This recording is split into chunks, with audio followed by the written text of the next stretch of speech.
Donc, qu'est-ce qu'on fait à partir de ça? Le cours nous parle de Mn. Mn, c'est la moyenne. C'est la moyenne des variables considérées, des xi, et donc c'est somme des xi sur n, donc ça fait 1 sur n somme des xi, donc ça fait 1 sur n zn. Donc le lien entre le cours et la notation de l'énoncé, Mn n'est pas défini par l'énoncé, hein, mais c'est Zn qui est défini. Donc le lien c'est que Mn c'est 1 sur n Zn, et comme vous voyez un petit peu plus bas dans l'énoncé, je vais essayer de rendre un peu plus visible. Ouais. C'est pour ça qu'il y a Zn sur n qui apparaît ici. Le Zn sur n qui est là, c'est le Mn du cours.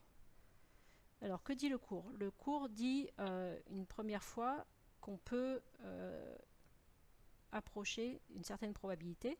La probabilité en question, il faut mettre la variable Mn, et ce théorème marchera aussi pour la variable Zn. Et c'est de là que vient la confusion, je pense. Donc, ça donne une valeur approchée de cette probabilité. Qu'est-ce qu'on fait? Qu'est-ce qu'on met dans P? On prend la variable qu'on veut, on la centre, donc on lui enlève son espérance. Dans le cas de Mn, c'est E de Mn, et dans le cas de Zn, c'est E de Zn.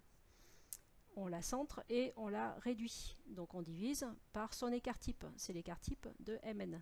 Et ici, c'est l'écart type de Zn. Ce sont des valeurs qui sont différentes. Et on dit que la probabilité que cette variable aléatoire soit entre deux valeurs A et B, je vais mettre A et B, en fait je ne vais pas mettre A et B, je vais mettre plus précis.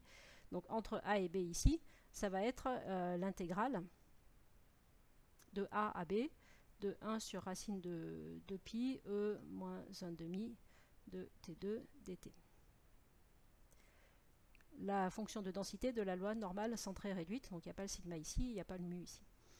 Donc c'est entre A et B, et pour faire un intervalle de confiance, on a envie que ce soit symétrique autour de l'origine, et généralement on met moins U et U. Donc au lieu de mettre A et B quelconque, on met un nombre et son opposé. Et dans ce cas-là, ça nous donne de moins U à U. Donc à partir de là, c'est pareil. Et ça, c'est ce qui va permettre de faire des calculs, c'est que c'est f de U moins f de moins U. La fonction de répartition de la loi normale centrée réduite, grand F, entre U et moins U. On a une formule pour f de moins U, c'est 1 moins f de U, et donc ceci, ça nous fait 2f de U moins 1. Et cette fonction est connue, c'est ça qui est pratique.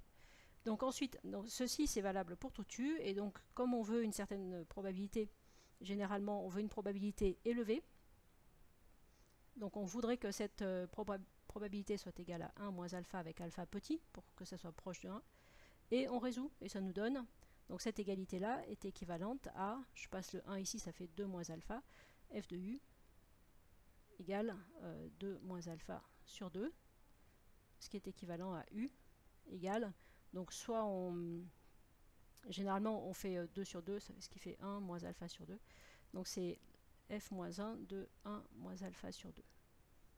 On peut le laisser sous la forme de moins alpha sur 2. Pardon, j'étais pas en face.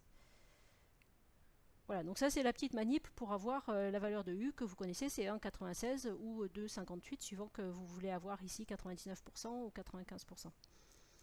Donc je reviens ici, et la question qui se pose et la confusion qui apparaît souvent, c'est que mettre dans E, enfin ici et ici. Donc E de Mn et sigma de Mn.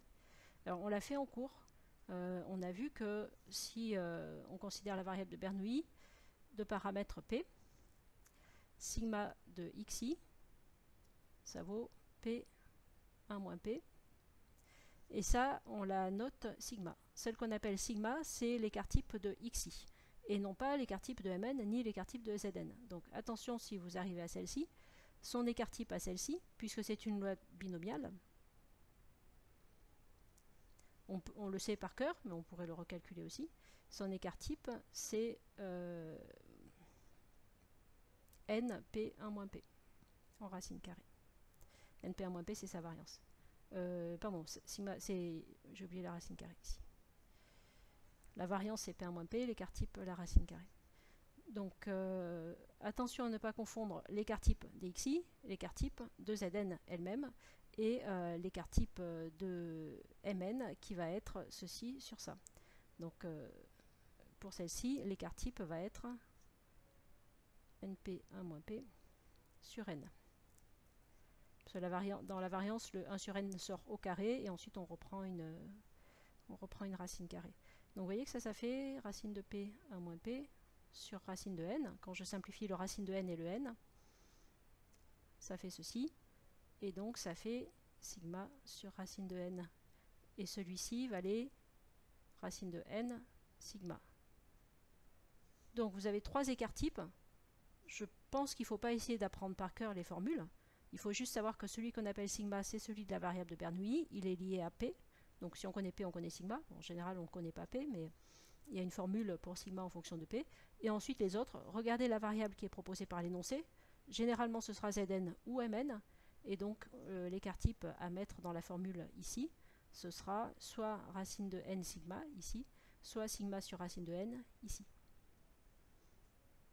Voilà, donc suivant que vous avez la moyenne ou, la somme, la moyenne ou la somme, vous mettez l'écart type qui correspond. Et donc pour Mn dans le cours, en fait pour les deux je crois dans le cours j'ai fait le calcul, parce que là c'est spécial aux variables de Bernoulli, mais l'espérance de Mn d'une manière générale, ça c'est un calcul qu'il faut savoir faire et peut-être qu'à l'écrit on peut vous dire, on peut vous le demander. Donc si on vous dit, si la question à l'écrit c'est calculer l'espérance de Mn en fonction de l'espérance de xi, en fonction de p, vous devez faire le calcul sur la feuille. Donc E de Mn, c'est l'espérance de 1 sur n, somme des xi. Je ne mets pas les indices, hein, c'est toujours pareil. Somme de i égale 1 à n. Par linéarité de l'espérance, le 1 sur n sort.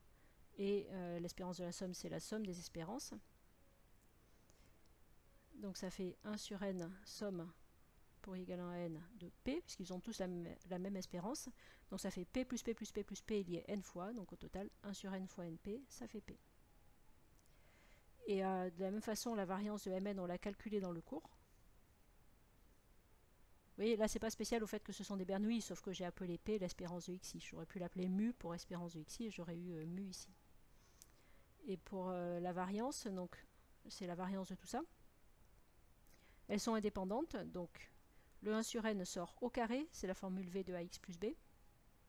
Et c'est la somme des variances. Alors attention, la variance n'est pas linéaire. Mais quand les variables sont indépendantes, la variance de la somme, c'est la somme des variances. Donc ici, l'indépendance intervient, alors que là, elle n'intervient pas. Ça fait 1 sur n carré, n fois la variance de xi.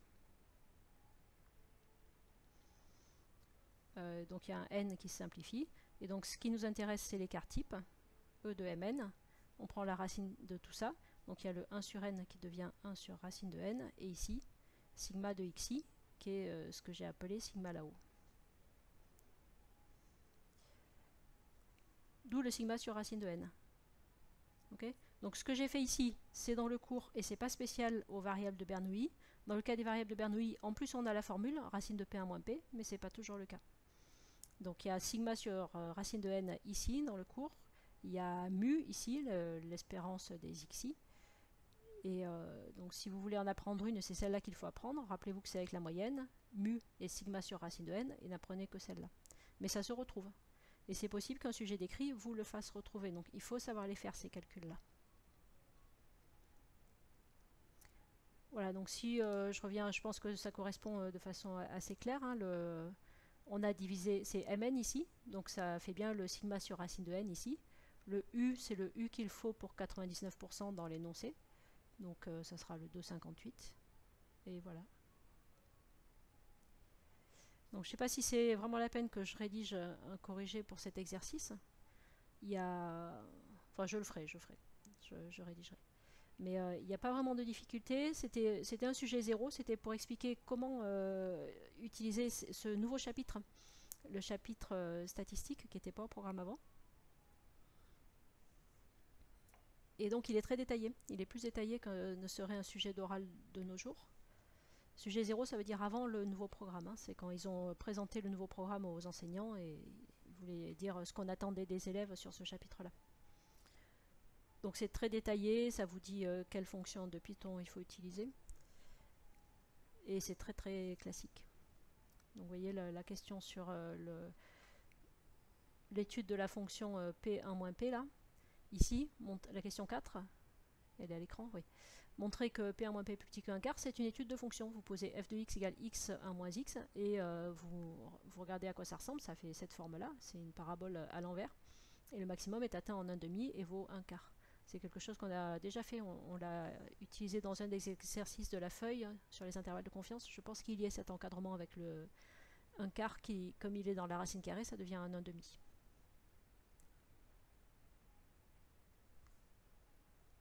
Voilà. Donc je ne sais pas si ça éclaircit un peu.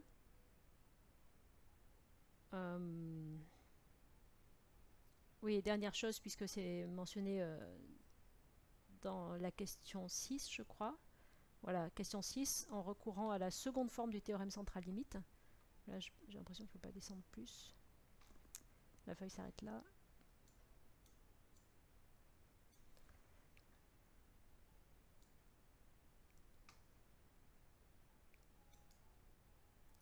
Donc question 6, c'est la seconde forme. C'est parce que une fois que vous avez cet encadrement là, P, ce qu'on veut c'est P. Donc on va dire que P est compris entre Zn sur n moins ça et Zn sur n plus ça. Zn, on l'a, hein, si on fait notre observation, et on l'a. On a interrogé n individus et on a Zn qui est la somme, ce qui est le nombre d'individus qui préféraient le robusta. Donc Zn, il est, par l'expérience qui a été conduite sur l'échantillon, il est connu. Par contre, le P, il est inconnu. Le but, c'était d'encadrer P. Or, P se retrouve ici alors qu'on ne le connaît pas. Donc ça, c'est embêtant. C'est pour ça que l'exercice est fait comme ça. Première méthode, on va dire que P1-P est plus petit que 1 quart. Du coup, par exemple à droite, P est plus petit que Zn sur n plus U racine de 1 quart sur n. Ça permet de se débarrasser du P qui intervient dans les bornes de l'intervalle, là, en disant que ça c'est plus petit que 1 quart. Moins ça c'est plus grand que 1 quart, donc ça permet aussi de minorer par Zn sur n moins U fois racine de 1 quart sur n. Donc ça c'est une première méthode, c'est assez grossier puisque ça majore P1-P par son maximum alors que ça peut être tout petit, P1-P. Et la deuxième méthode, c'est comment se débarrasser dans le cas général du P1-P, c'est la seconde forme du théorème central limite qui permet d'utiliser l'écart type expérimental. Donc au lieu de prendre le sigma de Mn ou le sigma de Zn qui sont connus en fonction de sigma, sauf qu'en général on ne connaît pas sigma, on peut utiliser l'écart type expérimental. Donc l'écart type expérimental, c'est ce que dans le cours de statistique j'ai appelé SN. Alors c'est pas forcément très adroit, mais parce que souvent le Zn qui est là est souvent noté SN. Mais bon, il fallait bien trouver une lettre. Donc SN, c'est la moyenne des xi carré moins E de Mn au carré. J'aurais pu écrire 1 sur n somme des xi, le tout au carré. Donc ça c'est l'écart type expérimental. Et alors il faut voir que dans le cas d'une Bernoulli, xi carré est égal à xi. Et ça c'est vraiment très spécial à Bernoulli.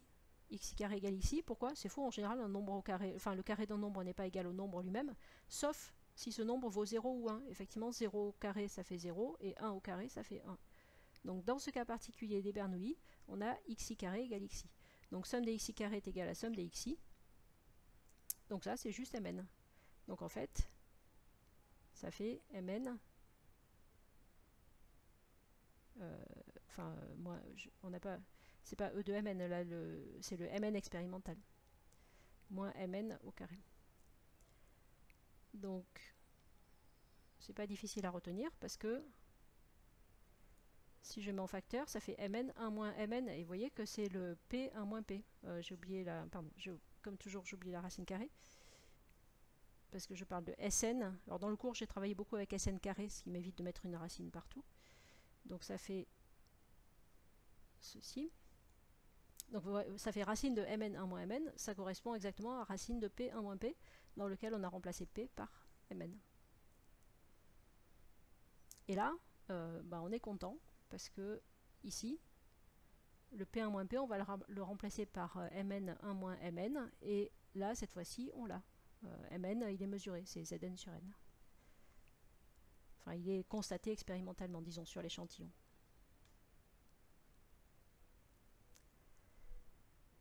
Voilà.